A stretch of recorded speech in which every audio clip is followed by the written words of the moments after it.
All right, we're taping this. It's 8:30 Tuesday night. This is the best time to get Jimmy Kimmel because not only is he doing all kinds of stuff for his show and other things, but he's also taking care of his family. He's cooking, he's cleaning. What happened? How come you're doing everything? I don't know what happened. Everyone abandoned me, everyone except for the children. I woke up at 6:30 this morning with my son, made him breakfast. My daughter came down and made her breakfast. We watched a little Spider-Man, the old Spider-Man from the 70s for about an hour and a half. Oh my God. Then I collected material, wrote this video I do every day, recorded the video, recorded an interview for the video, made a chicken for dinner, beets and pasta for the kids, cleaned the whole room. Then I had to go move my car out of the garage and it was dead, so I had to jump start that. I broke my toe. You That broke your probably should toe? have been the headline. Yes, my toe is a strange shade of purple right now. Yeah. Pretty sure I broke it, but I'm not going to go to the hospital to have them check. Is this the most time you've spent with your family? Because I think for me it is.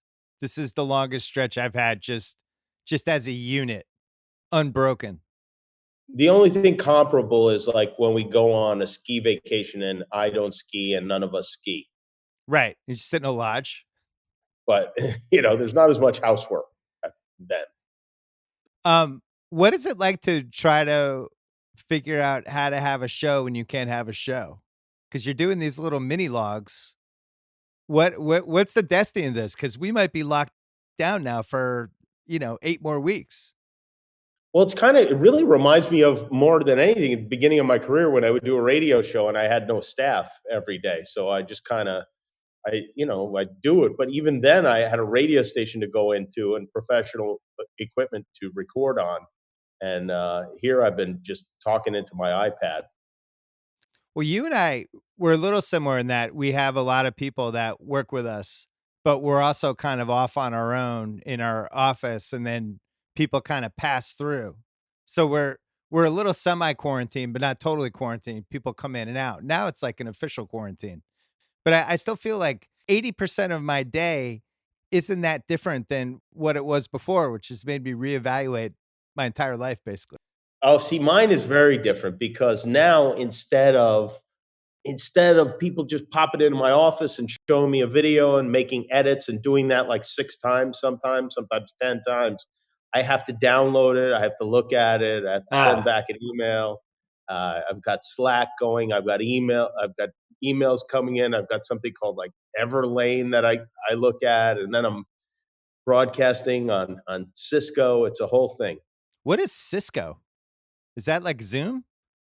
Big company. It's like a But is it meeting like Zoom? interface. Yeah, Yeah. it's I think it's a much bigger and I think it's used more in business. Oh, I got you. So you're basically for your show, you're back to the day, like the early days, the primitive days when we used to have to load video clips from that weird server instead of having YouTube to just go on places and all that stuff.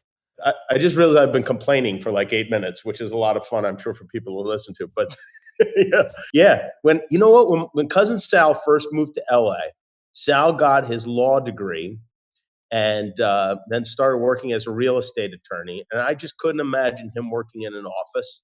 So I convinced him to move to LA, and he moved into the room in our house that I used as my office, where I would record these syndicated sports comedy bits.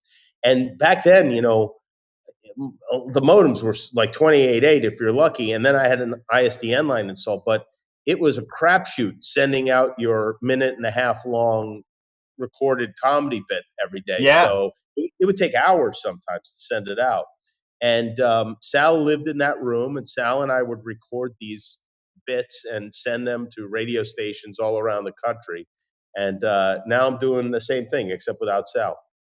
I mean, when you launched the show that first year, and for people out there, I don't know if everyone knows that I worked for you the first year plus of the show. We didn't even have wireless computers and stuff. So I remember like going off to write jokes and I would write in a notepad and then come in and then type the jokes into my computer to send them to you versus just like, I mean, nowadays you would just go outside with your iPhone, right? And write jokes in a doc and then just mail them away. It was so much more primitive. Well, yeah, it's funny because one thing that you always say is that I invented using the laptop in the toilet. You did. And now it's very common. In fact, if you were to go on my Instagram account and check my likes, you could Yeah. track my bowel movements because that's pretty much the only time that I'm on Instagram. So if you see a heart, that means something bad has happened in my house. But I wonder how we would handle this. I guess we would have, I don't know, I guess we would have to go in the same way that news people have to go in. But I don't think anybody would be happy about it. I do feel like you were the Jackie Robinson of taking your laptop into the computer and working while you were in there, because you had a toilet in your office and you had work Wi-Fi, but now everybody has wireless. I wonder, like, as I'm doing my job from home and talking to all these people that, you know, I don't know, I'm talking to bosses or different people in the whole world I'm in, and you can, like, hear a dog barking in the background, or you can hear, like, water running, and odds are I've talked to somebody who was probably going to the bathroom and not telling me, right? Because you could do it. You could mute the TV or mute the phone. I'm sure you've talked to me in that situation many times. Yeah, but you would tell me, though. The only privacy I get at the office is in the bathroom. So if I have a private call, I will go in the bathroom. So I'm sure you and I have spoken many times from that room. Well, our country, as we slowly start to lock things down, the first person either of us knew who did a self-quarantine was our agent, baby doll James Dixon, who was the first person any of us knew who was scared of the coronavirus and was saying, I'm 57 years old. I'm a smoker. I'm in the demo. This thing's coming for me. I'm not seeing anybody. And self quarantined himself, which we thought for at least a week was his excuse not to work. But now it turned out he was ahead of his time. Yeah, he was paranoid. Now he's calmed down for reasons unknown. But I did say to him, I was like, baby doll, why are you quarantined? Why are you so panicked? He's like, I'm worried I'm gonna get this and I'm gonna die. I said, well, why are you not worried about the fact that you smoke 3 packs of cigarettes a day and you're gonna die? I mean, a lot more people are still dying from that. He's like, he's telling you he's worried he's going to die as he's smoking a Marlboro Red. He's unbelievable. And then I got a text from Carson Daly's wife. Now, Carson Daly lives on Baby Doll's block, and his wife texts me, and she is very pregnant, like any day now, pregnant. Oh, no. She went out for a social distance walk with her friends, and baby almost hit the group of them in his car. Yeah, And he didn't stop and didn't acknowledge. Now, Carson is his client, by the way. Did not stop and didn't acknowledge until I texted him, busting his balls, and then he's like, "Oh, sorry, baby, I didn't see you there." yeah, He's the he. worst. I asked him if he had enough cigarettes, and he said, "I'm fine, baby." I don't know I don't know if he orders them online or if he just goes to, where does he go? What does he go to, like Costco? I don't even know where he would buy them in bulk.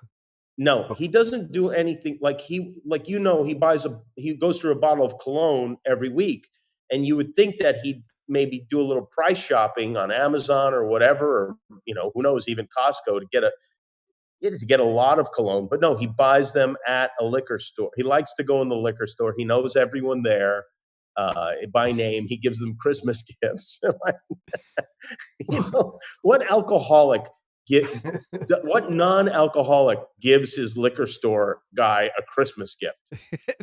None. Just By the way, you know what he gave the guy? He told me, and this is God's honest truth. The guy at the liquor store. What do you think he gave him? Russian guy.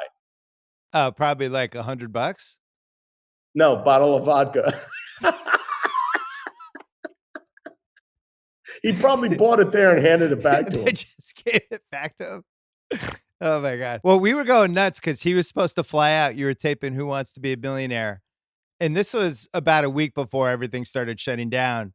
And he was basically making up excuses and then finally just admitted, I don't want to fly out. But then you found out that Jon Stewart had another thing, Yeah. that he actually was flying with Jon Stewart because it was private. It wasn't a commercial thing. And then Sal wanted to greet them at the private jet with somebody who was coughing, which we thought with just a torture baby doll. But it all seems hilarious now. Now it's such darker times. These were the times when we actually were joking about the coronavirus, not knowing what was coming. Yeah, I know. It's funny. Well, the scary thing is, I think about that a lot, and I think like, well, are we going to look back in 2 weeks on today and go, "Oh boy, well, we were joking about the coronavirus and we didn't know it was coming."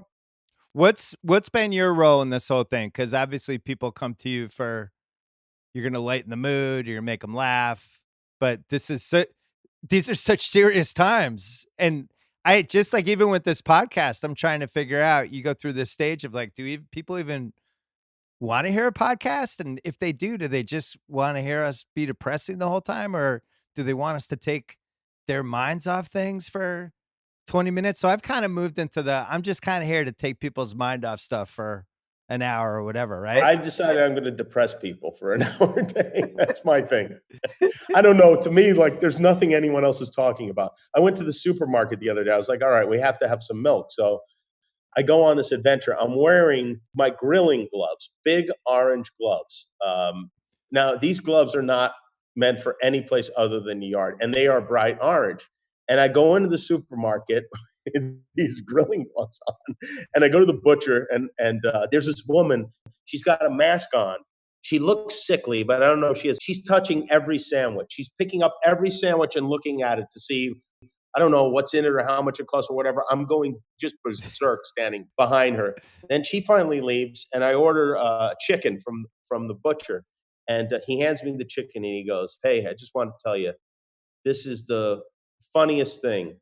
I was like, and I thought he was talking about the show, or he's like that. I said, what is? He goes, "Your gloves. It's the funniest thing I've seen in a week." It's like, all right. I'm glad I amused you. My So I'm not just in the house spreading mirth. I'm getting out there and really. my wife went to the grocery store 2 days ago, and she found this earthquake kit we had. You know, we everybody buys those earthquake kits.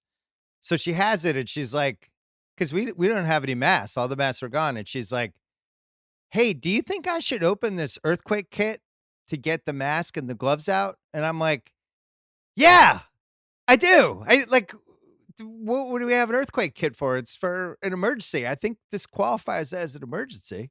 So anyway, she put that stuff on. Pretty sure I gave you that earthquake kit, I right? think you probably did. I think it was a Christmas gift. You gave everyone earthquake kits. It was a great gift. So she went out it. This is my Christmas cheer. Yeah. I Well, have a she lot went. of earthquake kits. Yeah. Yeah, she went out and like we had watched Contagion because we did a rewatchables about Contagion like 3 weeks ago, and now it's like it's turned into Contagion. Like people are just leaving their house dressed like they're in a CDC clinic or something. I Doesn't don't it know. make sense though that somehow Matt Damon would be responsible for this in some way? Right, that he was in Contagion. Yeah, it's a good point. I didn't even think of that. Where is Matt Damon? Matt Damon is he in this country or in another or we don't even know? Very interesting. It's like Hunter Biden. Where is he? Interesting that we haven't heard from him. I think Tell he's me. out of the country. Yeah, and if you're out of the country, how do you get back? Can you even get back in at this point? I hope I guess not. that if you're flying from Europe, you can't. Tell me about Who Wants to Be a Millionaire because my kids are really excited about this. Well, we shot it right. I think we shot it right at the end of anyone shooting anything, and we had no studio audience. So it was just me. And luckily, the chairs are a good distance apart because it turned out Andy Cohen was one of the contestants, Oh and my he has the god. coronavirus. Yeah. Yeah.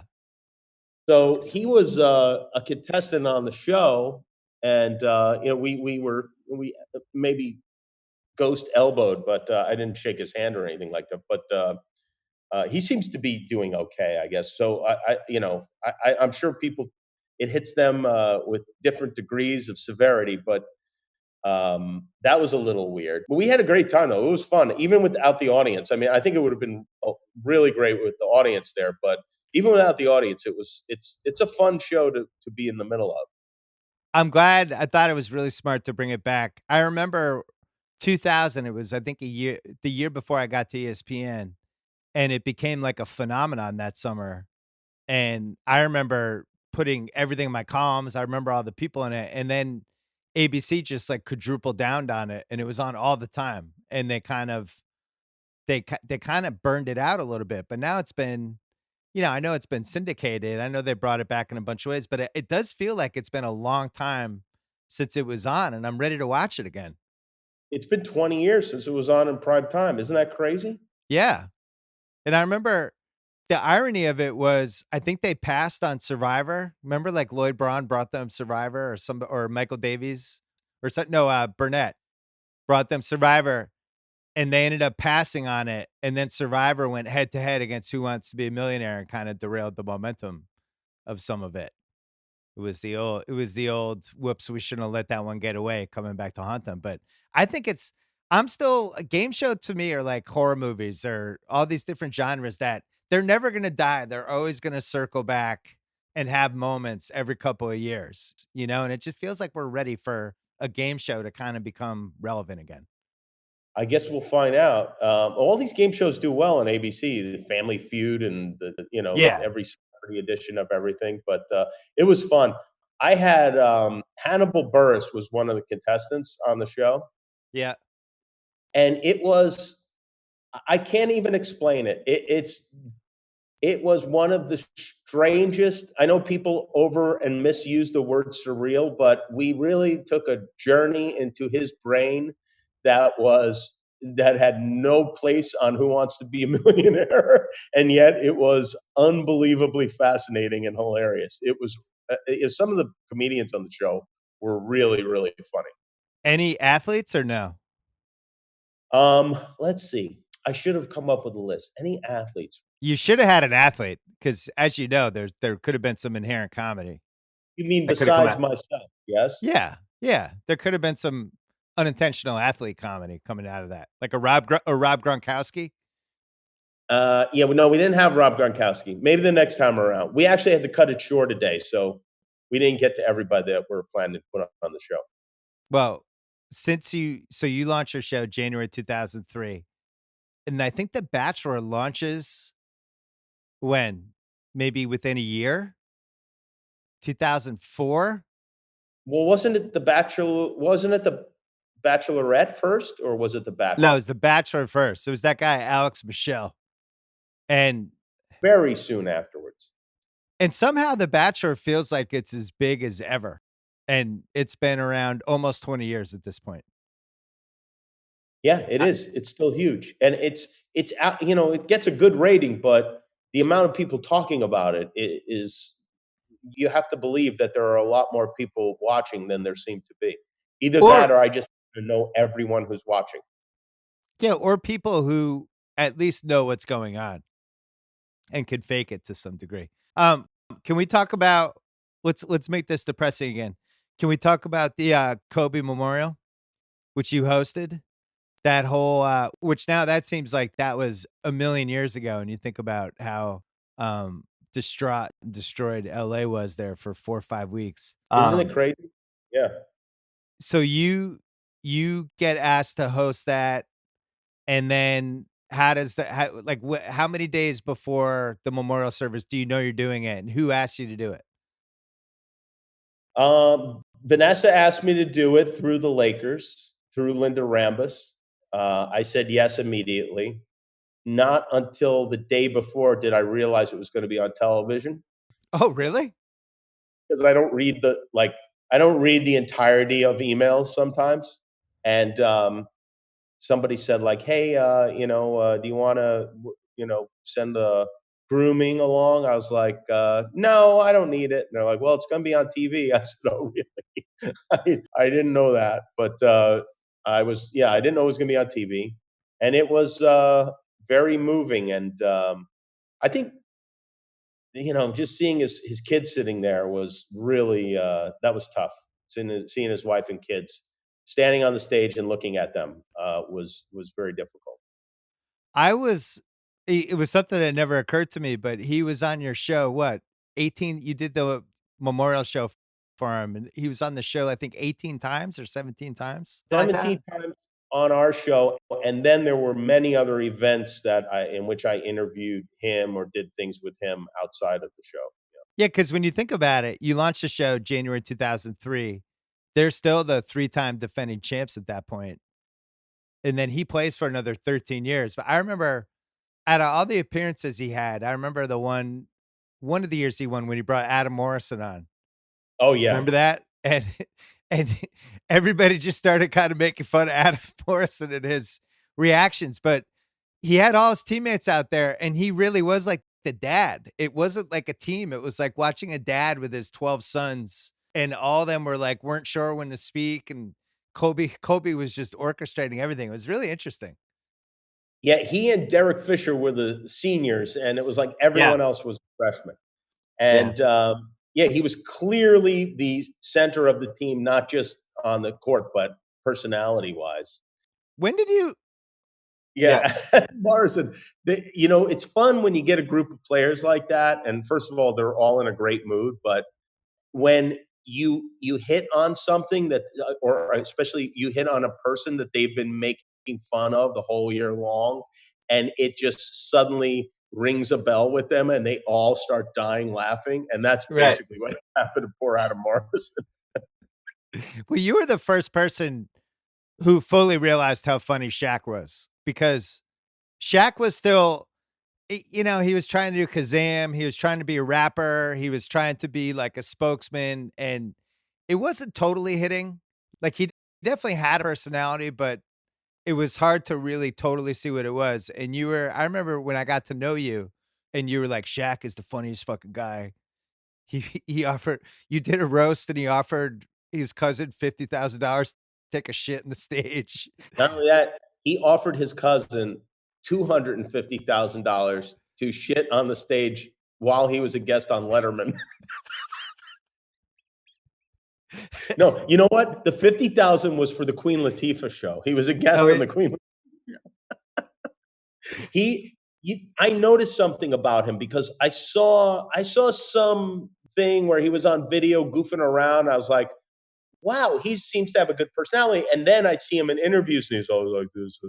right. And I figured it out. I said, oh, I know what this is. He doesn't want to be Charles Barkley, where everyone gathers around him, quote, on any subject. He doesn't want to spend his whole life talking to these guys.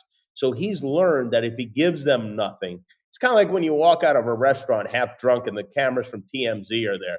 You could say, like, hey, leave me alone, guys, or you could just not say anything.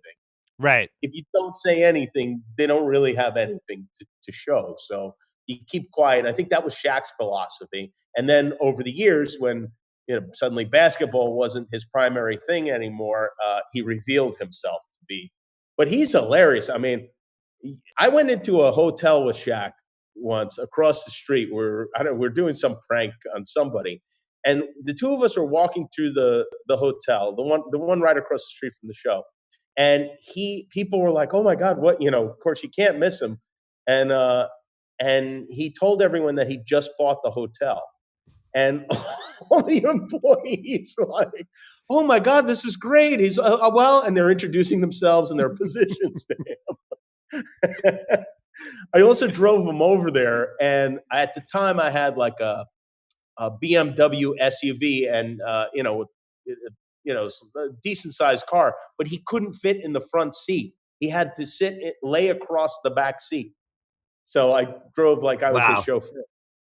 Yeah, I remember you telling me he was funny and not believing it because of what you said about how he would go on autopilot in these interviews, but since then, he's talked about it, and it was the reason you said.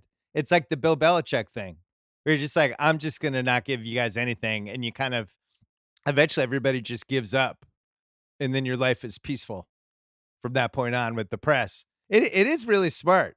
Have you been roped in by the TMZ guys? You're usually good with that. Well, when they try to, "Hey, Jimmy, what do you think about blah, blah, blah?" And you just kinda keep your head down and keep walking. The idea that some of the topics are so random, it just makes me laugh. It's like sometimes they'll inform me that someone died. Like, oh, this is a nice way to find this out. Right, thank you, with the camera. By the way, speaking of somebody dying and really being overlooked, how about Kenny Rogers? I mean, Kenny Rogers. I I felt like 6 hours went by before I learned that he'd passed away. It's tough. Any celebrity that dies right now has the worst timing. You know, if it was like an average week, I think the Kenny Rogers would have been a 2-day story. I really If I was a member of Kenny's family, I would have just said he died of the coronavirus because then it would have been a huge. He would have got. I don't know who's doing his PR right now. They could have done a better job. But Kenny Rogers was the greatest. I mean, he was a huge star. He's right there in We Are the World. I think he's one of the only country singers in the. Well, I guess he was kind of a pop singer, but Yeah, he really was. He also, he was the first celebrity I remember who just couldn't decide what weight he wanted to be. He would get he would get super fat, and then he would have, like, liposuction and be super skinny again, and then he was never in between the 2 sizes. Him and Luther Vandross, I thought were the 2 like that. when you have a beard, I think it's either more common or it's easier to manage because you can hide 15 pounds behind True. a beard, especially if you're just being shot from the neck up. That was that I watched the Way Back last night with Affleck, and Affleck actually looks like he loses weight as the movie goes along because he has the beard, and you have no idea how big he is in the movie, but he's pretty gigantic in the first half hour, and then by the end, he leans out. I forgot to ask you about Shaq. Were you surprised that the Shaq Kobe thing, that Shaq had that much affection for Kobe? Because it didn't seem like they talked that much, but it seemed like they had such a bond. I just didn't really know about that as much as it came out.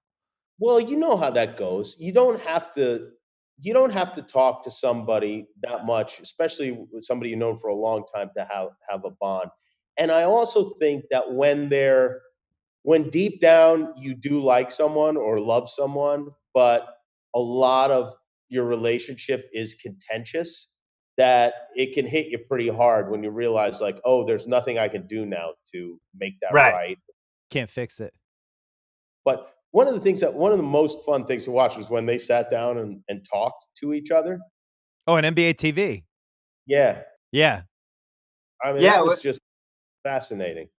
Well, I remember you hosted one something for Kobe. It was at the that little place next to the Staples. You had a night with Kobe Bryant. I'm gonna say it was like 2012 or 13, and that was right around the time when Kobe was really trying to. I think he was more conscious of his legacy than maybe he was earlier in his thing, and he was really trying to reach out and become more of a personality and connect with people in a bunch of different ways. And I remember I went to that to see you guys and hung out with him, and he just seemed like he was really at peace with whoever he ended up being in the 2013 range. And I think that happened to Shaq too along the way. I think Shaq always had, he was always a famous dude. He was always great at what he did. But I watched Shaq the last 10 years, like he's one of the biggest spokesmen we have. I don't know if I ever would have predicted that. And he's actually really good on the Inside the NBA show now. You know? I bet his Q score, you know that thing they do where they Oh, measure, it's gotta be huge. he's got to be right up there with Oprah. Oh, yeah. Like, if somebody said, "I fucking hate Shaq," you'd be like, "What?" Like, you'd be, like, completely stunned. Where, at the Kobe Memorial, where were all the celebrities? Like, where did they put everybody before the event? And was there, like, a room for people? What was it like? Um, I had a room, but I'm really not sure. I think they have so many rooms there that, but I think people Everybody's in just there. kind of congregated. I'm not entirely sure where everyone was because I walked out. A lot of people were already seated. Was LeBron there or he wasn't there? He was not there. Yeah, so because then there are people like, "No, no, he was there in a sweatshirt," but he definitely wasn't there. I don't know, that was a weird I wouldn't story. say he definitely wasn't there, but I definitely didn't see him, and he's hard to miss. Yeah. Um, can we talk about our cousin Sal? Sure.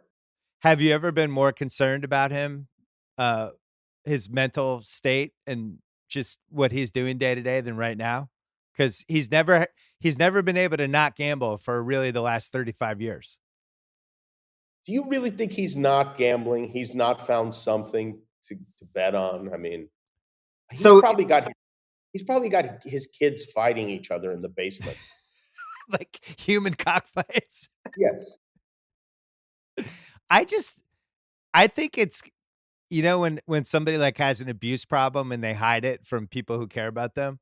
I do wonder if there's a world where he's gambling on like esports but doesn't want to tell me. Like he's embarrassed and he's on like I don't know, Twitch, like on some Twitch gambling site watching 13-year-olds play NBA 2K and betting on the outcomes. I just can't imagine him shutting it off. Don't even say that because he don't if he isn't doing that, the only reason he isn't is because he never thought of it before because he doesn't know what Twitch is. He seemed disappointed that they weren't gonna have Lock It In for a while. 'Cause he was like, "Well, we tried an episode," and it's like, "There's nothing to gamble about. What are you guys gonna talk about? Just play Monopoly for an hour and bet on who wins?" They could just insult each other for an hour. That might be fun to watch. Well, I would watch Silent Salt anybody. When things are going well and you have chemistry with your co-stars and you're enjoying talking to them and getting into it. And Sally loves the action. He can't live without it. I think you're right. I think he's figured out a way to bet on his kids in all these different random ways, would be my guess. Hey, are you as concerned as I am about the restaurant industry? Because there's all these different things happening right now. We've been getting takeout the last few days just to try to support a couple of the places around here. But I do, when you think about all the fallout of all these different terrible things that could happen, sports can come back. Eventually airplanes can come back, all this stuff. But restaurants, there's a point, restaurants, bars, certain retail stores, places like that, there's just a point where they can't stay open anymore. Um, you know a lot of the you know a lot of these chefs. What are you hearing?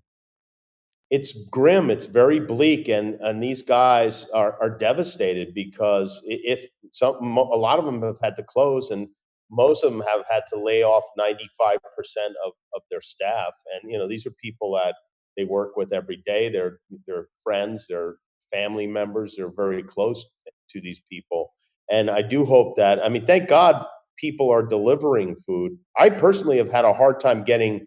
I think if people in the restaurant industry are looking for a job, maybe driving the food is a good way to go because I haven't been able to order food to my house the last 4 times I've tried. They can't find a driver. Oh, interesting. One thing I did though that because there are restaurants I go to a lot, and I know the people that work there, and if you're in a position, and I know most people aren't, but if you're in a position that you can, I went and bought a whole bunch of gift certificates that I'll use when things aren't so rough anymore, and that's a good way of helping to float your local neighborhood restaurants. Do you think all this is leading to the most terrible version of the "We Are the World" video we've ever had for to do this? Like the Gal Gadot, whatever that Imagine thing was, I felt like that was the tip of the iceberg from the unintentional comedy standpoint. I don't know where it goes going forward, but it does feel like we could have something really magnificent here from a celebrity standpoint. I think it also happens to be like some anniversary, like maybe the 45th anniversary or something of We Are the World. Yeah, 35th. 35th, yeah. And I have heard rumblings that somebody's looking into getting that going. Rumblings. I don't know. It seems like celebrity singing is not a great idea right now. I mean, unless they're singers. Did you ever get you're good friends with Huey Lewis. Did you ever get any stories from the We Are the World shoot? Oh yeah, Huey's got great stories about that. I have to get him on a podcast at some point. It was basically every relevant musical artist in 1985 was at that thing. They had to teach Bob Dylan his part. You know, it was yeah, he's got great stories about that. And he was like one line too. He had a Bob couple of Dylan. lines. Did Oh, he have Bob two Dylan. lines? Yeah, Bob Dylan. Yeah, Bob had I could do the whole song in everyone's voices for you, but I don't wanna I don't wanna be the next Imagine video. I'm still we never got an it. Hey, we're Steven, I won't lies. It's true, we made a day. Just you and me. It was like he was intentionally trying to not sing the melody. It was like he's Right. like, "Fuck you, Michael Jackson. I'm not gonna do it." Well, and then the Dan Aykroyd thing has just never been explained. I Google it maybe once every 5 years, hoping that there will finally be an explanation. Never. That's okay. I'm okay with that one. I mean, he was in the Blues Brothers. To me, the Blues Brothers, for my age, I think you're a little young for it, but the Blues What are you Brothers, talking about? We're the same age. Or you're like a year older than me. I'm 52, but I don't know. To me, the Blues Brothers were a huge. I had all their albums. They were like a musical group to me. All right. I'll concede. I also love the Blues Brothers. But if it's Dan Aykroyd and he's there because of the Blues Brothers, then wouldn't he have had to dress like a blues brother to have that make sense? He should have just been Elwood Blues. Yeah, well, maybe there were some wardrobe deficiencies, Maybe he forgot his outfit. but wouldn't it? Yeah. How dumb? How much fun would we have made of him if he was dressed as Elwood? I think everybody else probably would have been pretty pretty like what the fuck's going on with this guy. It's funny though when you watch that video, some of the people that got prime parts, if you had to do it over again, would not have gotten like Paul Young, who was pretty big there for a couple years. Yeah. But now when you look back, it's like my kids have no idea who that is. You know, if you go through, they'll know this person, this person. But Paul Young's pretty early in the song. And they kind of probably wasted a spot in retrospect. Well, I I still don't think they wanted to follow Ray Charles with Paul Young, probably. Yeah, that was a good move. How about the fact that is another thing I noticed when I was at the supermarket? Everyone's dressed like Michael Jackson now. Right. I mean, You're he right. really was ahead of his time. People have got the thing around their face and the gloves and they're moonwalking, the whole thing. Are you worried about Corolla? The coronavirus? The coronavirus. Yes, of course I'm worried about Corolla, and I'll tell you why. As you recall, Adam, about 18 months ago, decided to stop bathing altogether, right? Yep. And do you remember what the result of that was? Didn't he get like a staph infection? He got pink eye, and yeah, his he almost went blind, which he doesn't open his eyes that much as it is. If he went Yeah. blind, yeah, real problem for his race career. Right. Yeah, he's hygiene is not up there at the top of on his to-do list. It really isn't. And I don't know if you know this, but he jumps into a freezing cold pool every day with his son. He forces his son to do this too. And he believes it somehow gives him vitality. But I believe that the real reason he does it is number one, to get out of bathing. And number two, it's an excuse to not heat the pool Oh. because he's cheap. He is the cheapest person who always tells people how rich he is that I've ever met. He's never had more than $3 in his pocket. At any time. All right, so are you going back to doing your show next week? That's happening? I'm not going back to the studio. No, I'll keep doing from home. Perhaps we'll expand it a bit. Oh, I thought you were expanding it, maybe having guests and stuff and like blowing it out a little bit. I have been having guests, but by remote. I won't have in-person guests, but we'll Right. video chat people in. Oh, but I thought you were like blowing it out though and almost making it like a full show. That's not I had bad information. It's funny. I started doing like 6 minutes, and today's was like 20 something. So, you know how it gets. You get on a roll and you just start talking. I had Dave Matthews on today, and we talked for a while, and then he sang, and I did some jokes. And next week it'll be more structured. Next week we'll be back on television, I think. Oh, that's what I meant. Yeah, yeah, yeah. Okay. Um, yeah, because you really for the last 17 years, other than the writer's strike in '08, but even then you took a few weeks off and then came back. But for the most part, you've been on TV pretty much consistently now for 17 years. So it's weird to just all of a sudden not be on TV. You ever feel like this might be the end of TV? This incident, this time here? I was saying I was on Fantasy's podcast talking about this new on-demand thing, like Affleck's movie, The Way Back, came out last night, or it came out today actually, and for 19.99. I didn't go see that in the theater, but I would have immediately on demanded it. And I was wondering if it's gonna completely reshape the movie industry and basically just bypass the theaters, and people would only go to the theaters for Star Wars, comic book movies, things like that. And I think the same thing with TV. Whenever you have something like seismic like this, seismic, why did I say seismic? Seismic. Um, I made up a word. Whenever you have something massive, I'll say massive. Yeah, I'll go massive. Whenever you have something massive like this, it does tend to have repercussions and kind of alter how people do stuff. Like with the NBA, it might, let's say the NBA comes back July, August, and that's the playoffs. And they're like, "Wait, this is cool. There's no football. Our ratings are actually higher than we thought. This should just be the new schedule." And then we have that going forward because we saw that happen with the writer's strike when they would make 500 pilots a year, and then all of a sudden they're making 100. And they were like, "Let's just do it this way." So what do you think happens to TV?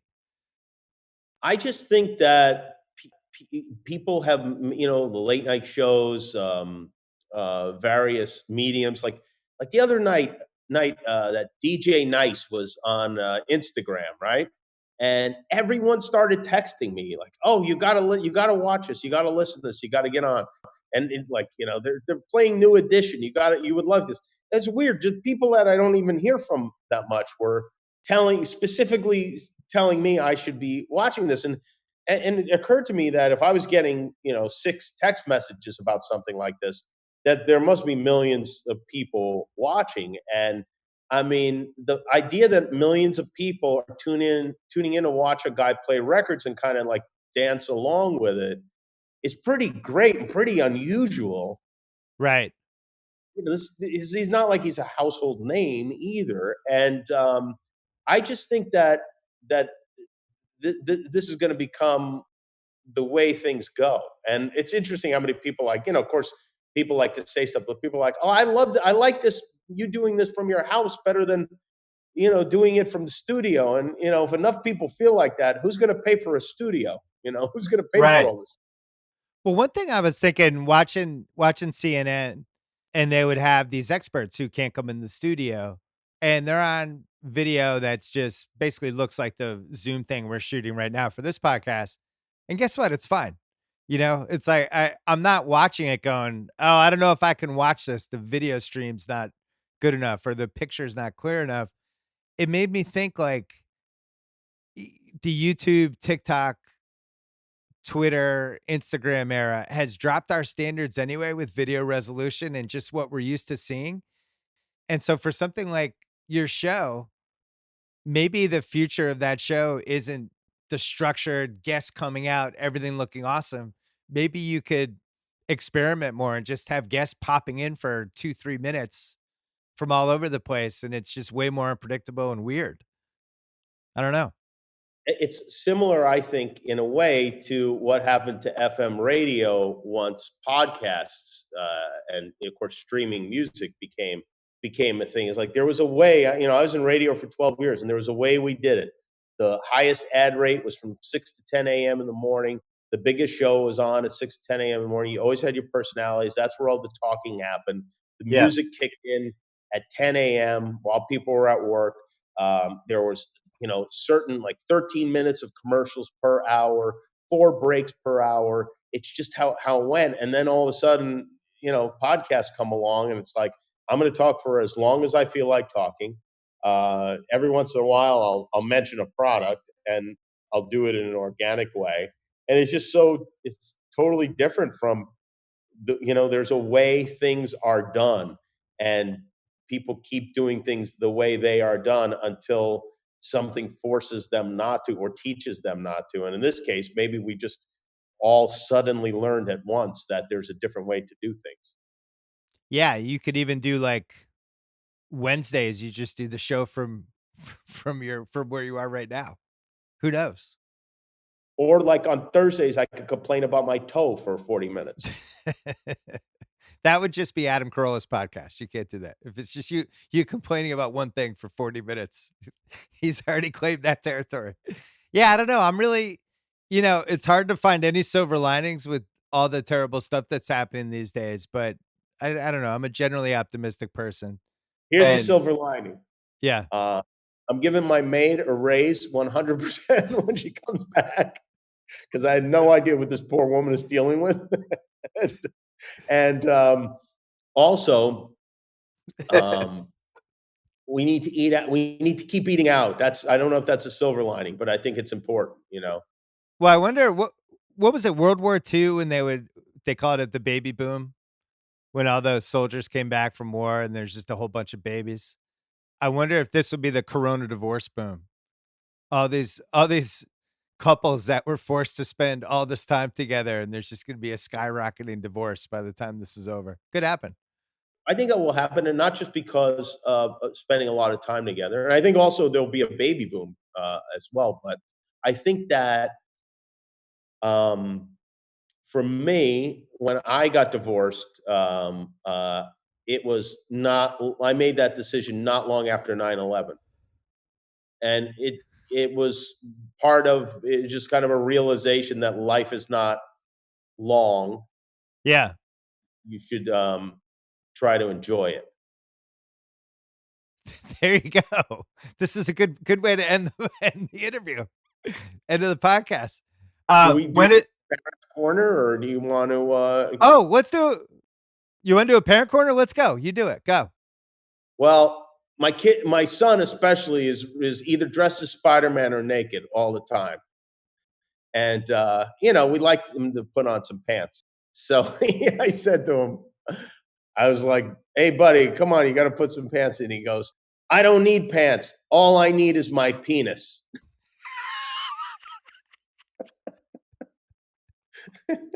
There's a lot of good stuff going on here. That's There's a lot strong. of conflict with these kids. Well, what's his exact age right now? Two and a half, three. Be 3 on April 21st. I think 2.5 to 3 is when little boys become like comedic geniuses for about like 9 months. Oh, he is funny. Yeah, he is. Everything is funny, and he yells at me. He's like, "You're being rude." I'm like, Right. I'm not being rude. I'm being your father. Um, my parent corner, the biggest drama in my house right now is when my daughter gets to see her boyfriend again. This is now like Same here, except my daughter's 5. She brings a picture of him down to breakfast every morning. It's framed, and she carries it downstairs and sits and eats breakfast with her boyfriend, and then it goes on her bedstand at night. oh, that's nice. Well, mine has been Always got a boyfriend, huh? for like 8 months, and they haven't seen each other for almost 2 weeks, and like every day Trump is giving his press conference with whoever the virus experts are, and then around 6 o'clock, I have to give my press conference when she starts badgering me with questions. Do you think I'm going to be able to see Colin this week? And it's just the same beats over and over again. And so I don't know. I'm going to end up getting the coronavirus from my daughter and her boyfriend. I don't. One of them's going to give it to the other, and then I'll die. Is how this is going to go, I think. Wouldn't that be an extra kick in the balls? I mean, really. I said that to her. I said, "Look, you could see him, but imagine if I died because you had to see your boyfriend." And I could see her wheels turning, and she was calculating the risk, and that scared me more than anything. She was like, "Ah." Yeah, she's like Trump. She's figuring out who's gonna survive. Hey, you know what you should show her, and you really should do this, and I know you will do this. Show Yeah. her the movie Boy in the Plastic Bubble with Travolta. Oh, yeah. That's a good one. Maybe get her a bubble. Maybe that's the way to go. Or get him a bubble. Get one of them a bubble. Yeah, I mean, the conversations we have these days just would have been inconceivable a month ago, right? Where she's going, "Look, he's been quarantined for exactly as long as I have. This is an actual Senate set in my house." So I don't know. We'll see, we'll see how it plays out. All right. Say hi to everybody in the Kimmel family. One last question. Are you Yeah. growing a Larry Bird mustache right now? What's going on there? I No, can't. I just haven't shaved. I just have a lot of a lot of weight, whatever. Now, listen, nobody could grow a Larry Bird mustache. There's only one person. Well, it looks like you're halfway. You're halfway there. Yeah, thank you. Jimmy, thanks for coming on as always. My pleasure. Good to see you. Good to see anybody.